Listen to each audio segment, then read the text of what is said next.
In a tragic incident in Muar, Malaysia, a family faced a heartbreaking fate when the sudden death of a 76-year-old father, Mr. Jong Fuming, left his two mentally disabled children in a dire situation.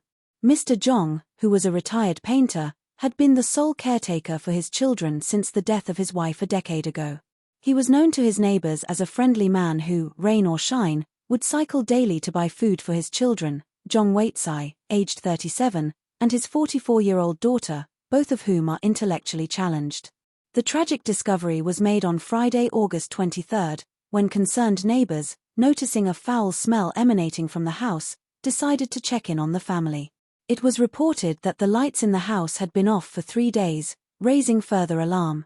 They contacted volunteers from a local charity organization who occasionally delivered necessities to Mr. Jong's home. When the volunteers and a male neighbor called out to the father, there was no response. Peering through a window, they were horrified to see the blackened body of Mr. Jong's son on the living room sofa, prompting an immediate call to the police. Upon entering the premises, police discovered the father's severely decomposed body in the shower, infested with maggots, suggesting that Mr. Jong had been dead for 4 to 5 days.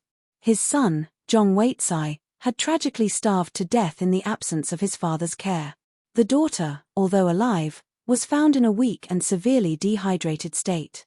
She was immediately rushed to the hospital for medical treatment. The neighbors recalled hearing the daughter crying over the past few days but dismissed it, believing it to be a common occurrence. The iron gate of the house had been locked, but the wooden door was open, and they hadn't seen Mr. Jong leave for several days.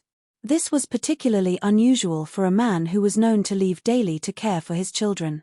The Muar District Police Chief Assistant Commissioner, Rajim Krees, stated that there were no criminal elements found in the deaths of Mr. Jong and his son, and the case has been classified as a sudden death.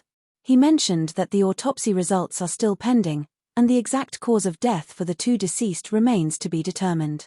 The daughter is currently in good health and her relatives have been contacted to retrieve her from the hospital. The bodies of the deceased have not yet been claimed by their relatives.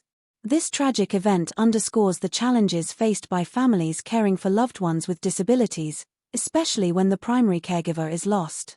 It also raises important questions about the level of community support and awareness needed to prevent such incidents from occurring.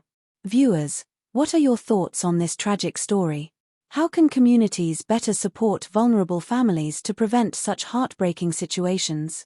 We encourage you to share your opinions in the comments below.